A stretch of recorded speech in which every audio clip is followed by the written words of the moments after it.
Mother! So good to be back. Oh, Nellie, my baby, my baby. Oh, my little girl's all grown up and looks so chic. The reason Little House on the Prairie was cancelled was a fabrication. Poor reviews weren't the reason. Stars who secretly hated each other, power struggles that drove a wedge between the actors, and an unexpected act of devastation at the end. The events of Walnut Grove's last days were more than just a TV series finale. On a personal level. Even though it took 40 years, the shocking truth is now being revealed. A string of novels written by Laura Ingalls Wilder and published between 1932 and 1943 recount her life as a child growing up in the late 1800s. Famous among the Little House books is 1935's Little House on the Prairie, which depicts the simple pleasures and hardships of life on the frontier. Publishers weren't interested in Wilder's intended adult memoir, despite her best efforts. She was persuaded to adapt the stories for children's readers by her daughter, Rose Wilder Lane. Because of that choice, Wilder became a literary legend. Her books have sold over 60 million copies globally, and 5 of them were honored with the Newbery Medal. Ed Friendly, a former executive at NBC, became interested in these stories decades later. Something clicked for him in 1972 when he observed his adolescent daughter reading Little House on the Prairie. The idea of a television series based on these books occurred to him. After Wilder's daughter inherited the rights, they went to Roger Lee McBride, a close friend of hers. Friendly thought he was the one to adapt Wilder's universe for television, but he was unprepared for the challenges that lay ahead. In the 1950s, Walt Disney considered but ultimately decided against making an animated version of the books. I didn't think it could be simplified enough to be suitable for a family film.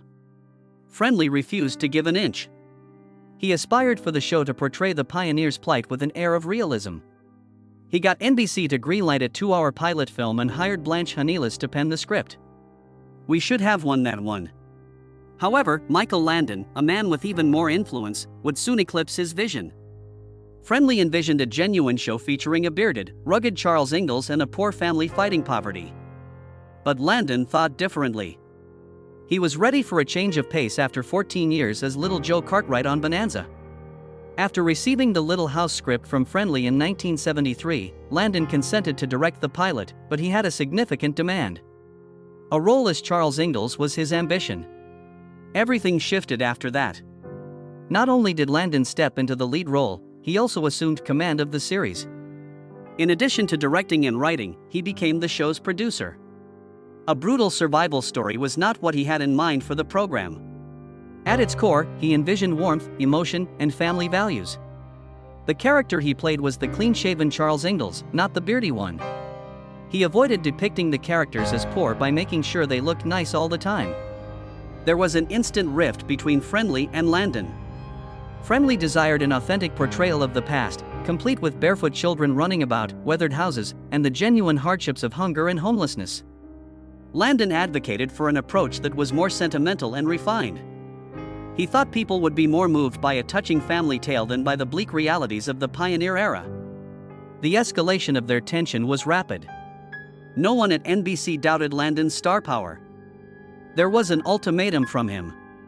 He would depart if the amiable person did not move aside.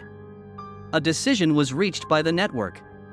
Despite being acknowledged as a co-executive producer, Friendly was compelled to play the part of an indiscernible sidekick and relinquished any creative agency. How Affluent Is My Prairie would have been a better title for Landon's version, he joked later. An attack on how much it changed from what Wilder had in mind. The Little House on the Prairie pilot, which premiered on March 30, 1974, was a huge hit, despite all the drama that went down behind the scenes. The story traced the Ingalls family's journey from Wisconsin to Kansas, as told in Wilder's third book. Karen Grassel played Caroline Ingalls, and Landon served as both co-director and co-star of the episode. NBC executives were so taken by the show that they ordered an entire season due to the high ratings. The story's setting was one of its more intricate parts. Homesteading on Osage land was the Ingalls family's way of life.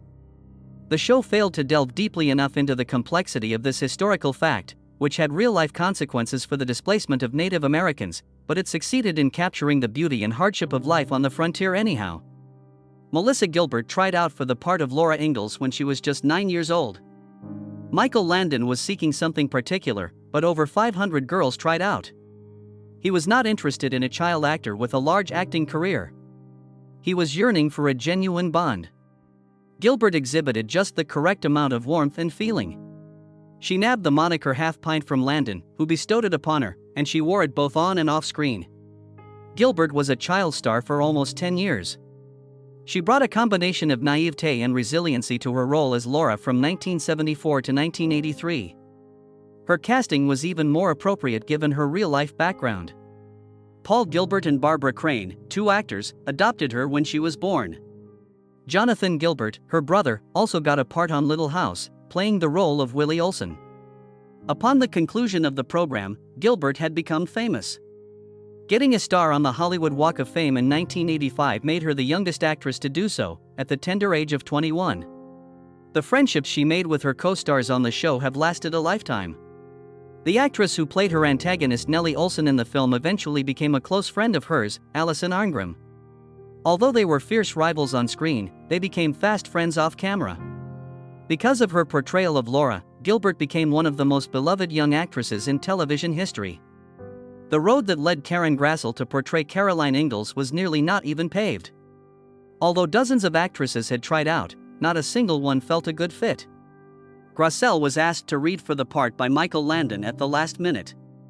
She had no background in television acting but obvious chemistry with Landon, despite her theater training.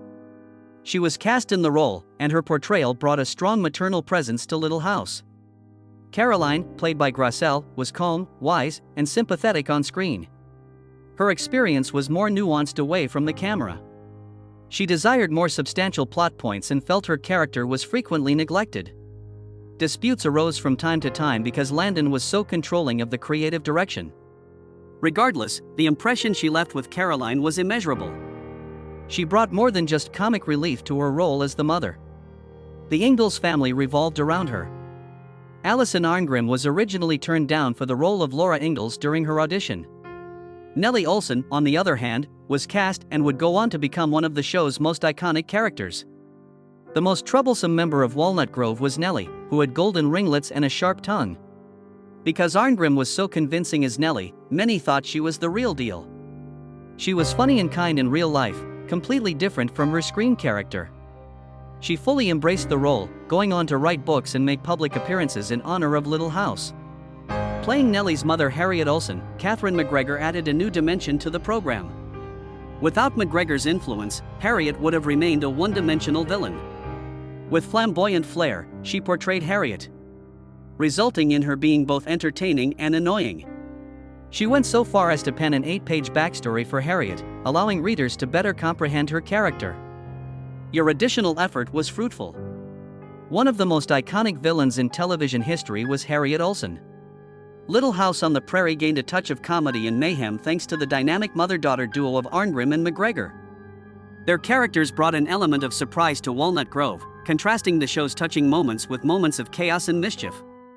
Little House on the Prairie got off to a rocky start when it premiered on September 11, 1974. As a result of its touching stories, critics drew comparisons to another hit family drama, The Waltons. For some, Little House was just too sentimental. Michael Landon was criticized by some for appearing too polished to portray a rough-and-tumble pioneer father. Even a Time magazine mocked his look, comparing him to a Hollywood star rather than a frontiersman. There were skeptics at the outset, but the show soon became popular. With a 26.2 rating when it first aired in March 1974, the pilot film was a smashing success. That amounted to approximately half of all televisions in use. With a 13th place finish in the Nielsen ratings, Season 1 was respectable but not outstanding. After NBC switched the show's airdate from Wednesday to Monday in 1976, Season 2, everything changed. It was the little adjustment that had a major impact. Little House reached number 16 in the ratings by Season 3. It was NBC's highest-rated scripted program that year by Season 4, when it had risen to number 7. The Little House on the Prairie series had achieved more than just a hit status by the mid-1970s. It occurred in popular culture. Audiences of all ages were moved by the show's combination of touching narratives and universally relatable struggles. Scholastic Newstime ranked it as the most popular program in the nation among children and teenagers in 1975. It remained in the top 30 on Nielsen's ratings list for all 9 seasons. Such enduring popularity demonstrated the extent to which viewers cared for the Ingalls family. Little House on the Prairie was popular for its heartwarming family moments, but it also dealt with heavy topics that were unusual for that type of show. Subjects such as abuse, addiction, disability, and racism were not sugarcoated in the show. The Wisdom of Solomon, an episode from season 3, was incredibly moving because it followed the life of a young black boy named Solomon Henry. Because he was so intent on getting a degree, he even offered to sell himself into slavery. The episode posed a painful question, but Charles Ingalls declined. Would you prefer to live to be 100 years old as a black person or 50 years old as a white person? Many viewers were taken aback by that moment. Another taboo topic that the show fearlessly tackled was addiction. Season 9's Home Again featured Albert Ingalls' battle with morphine addiction. For a family drama, it was shocking and groundbreaking. There weren't many shows that tackled drug addiction so head-on back then. The first 2 parts of Sylvia dealt with the difficult subject of sexual assault and the devastating effects it had on a girl. A Matter of Faith dealt with women's rights, Child of Pain with child abuse, and Mary Ingalls' blindness with disability. These tales were more than mere plot devices. They became an integral part of Little House, which elevated it beyond the level of a mere historical drama. The problems it depicted were genuine and ongoing, and they continue to this day. Despite its massive popularity, Little House on the Prairie failed to garner any significant accolades. Despite this, it received 16 Emmy nominations and took home 4 awards during its 9 seasons. Its most notable achievements include the 1980 Oscar for Outstanding Music Composition and the 1982 Oscar for Outstanding Cinematography for He Was Only 12. In 1978, Melissa Sue Anderson's portrayal of Mary Ingalls, who was blind, garnered one of the show's most notable nominations. She held the record for youngest lead actress nomination in drama series history at the time. The show's nomination demonstrated its greater dramatic weight than critics had initially acknowledged, even though she did not win. But its influence was immediately apparent at the People's Choice Awards. Among all the dramatic television shows, Little House was the most popular in 1978 and 1979. The program was well received internationally, taking home prizes in Spain and elsewhere. For many seasons, Little House on the Prairie had Michael Landon and Karen Grassel collaborating as Charles and Caroline Ingalls. However, in actuality, their relationship was anything but ideal. The 1975 to 1976 season 2 was when their problems began. The show had already become a huge hit by that point, and Grassel felt that her expanding role warranted a higher salary. She went up to Landon, who was the star, producer, and director, hoping to have an open and honest conversation. On the contrary, he silenced her. He informed her that Ma's salary should be comparable to that of the younger actors since she wasn't as well liked as the others. When asked about his reasoning, Grassel recalled using phrases like parody with the girls, which made it sound like her acting was on par with that of child actors. Their relationship at work evolved thereafter. According to Grassel, Landon began scrubbing her scenes and making her character less prominent. It was alleged that he made fun of her in front of other people on set. Before filming sexually explicit scenes, he would often make crude comments about women's bodies, which would leave them feeling embarrassed and paralyzed. Regardless, she always acknowledged his skill. She grasped the fact that his complex relationship and power dynamics were products of his troubled upbringing.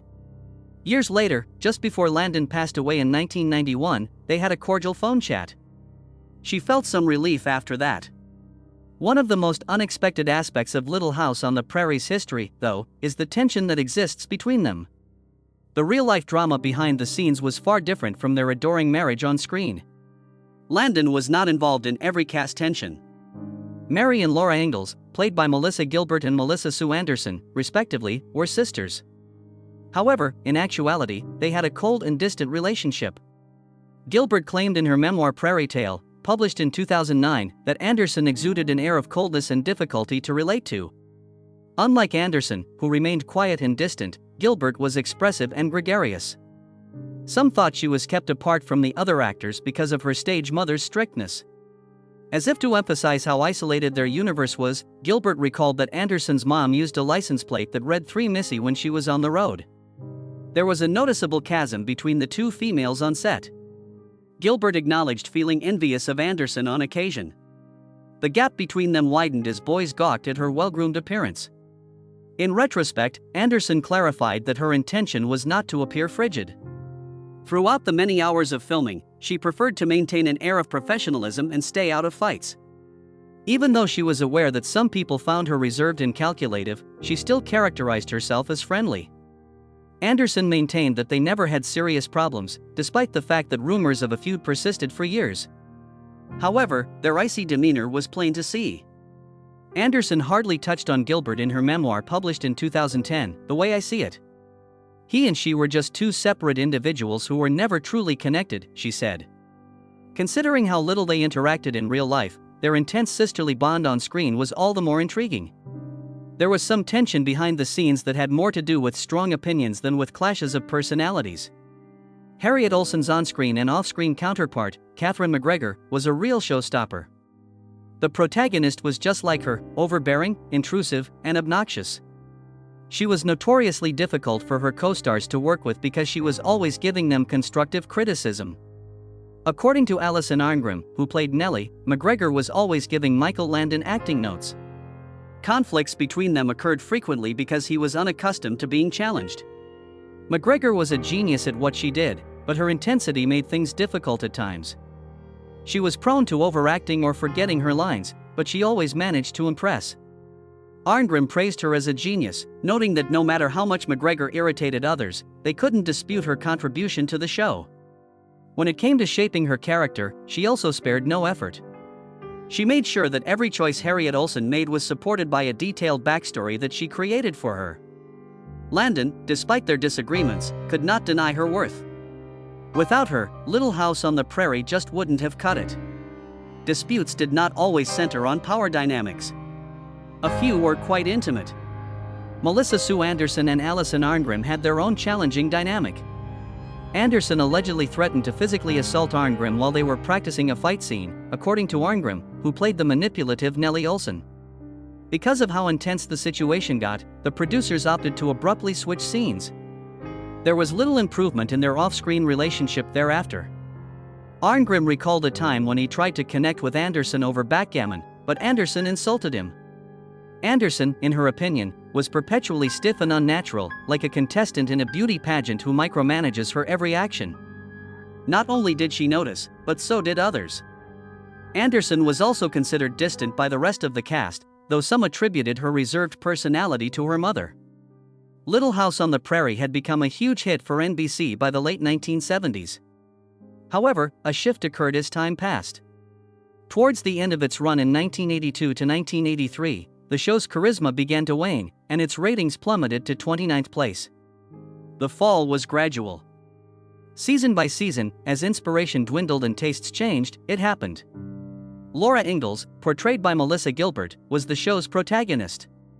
Many viewers saw her as the show's beating heart because they had watched her develop throughout the years. However, the show had to adapt to her changing tastes as she grew older.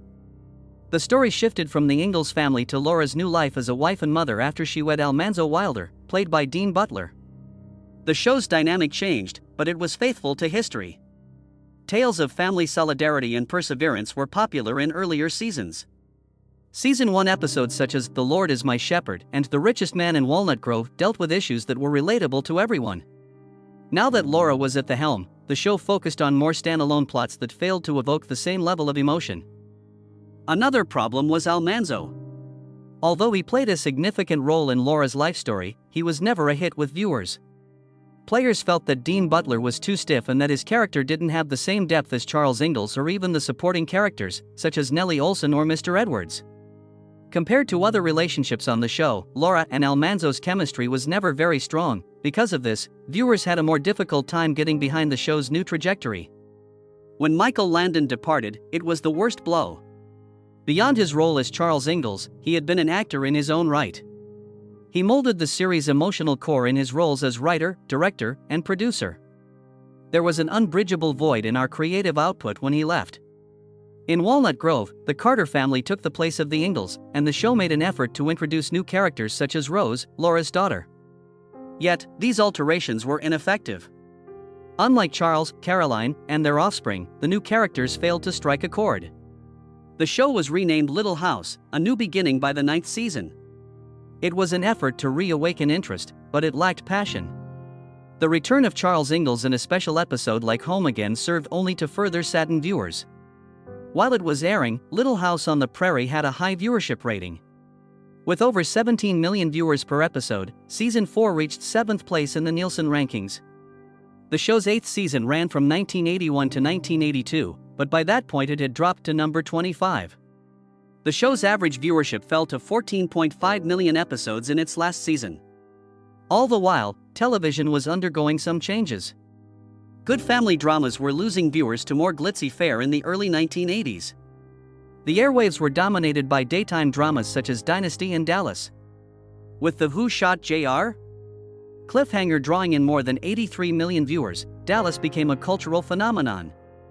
After its 1985 season, Dynasty had risen to the top spot in the U.S. ratings. Riches, betrayal, and power were the central themes of these series. It made Little House on the Prairie's plotting portrayal of rural life seem quaint and antiquated in comparison. This change in preference extended beyond television. A new era of opulence and status began in the 1980s, a time often referred to as the conspicuous consumption era.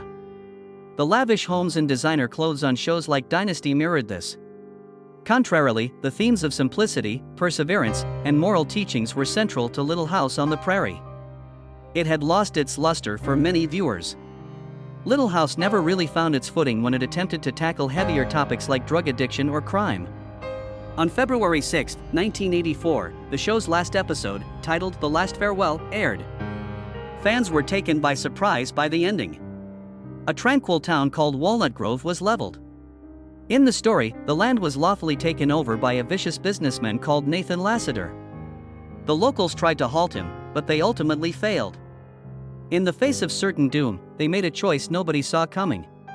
Their town was destroyed by them rather than Lassiter benefiting from their labor. The pioneers in this regard were Laura Ingalls and Almenzo, who were married.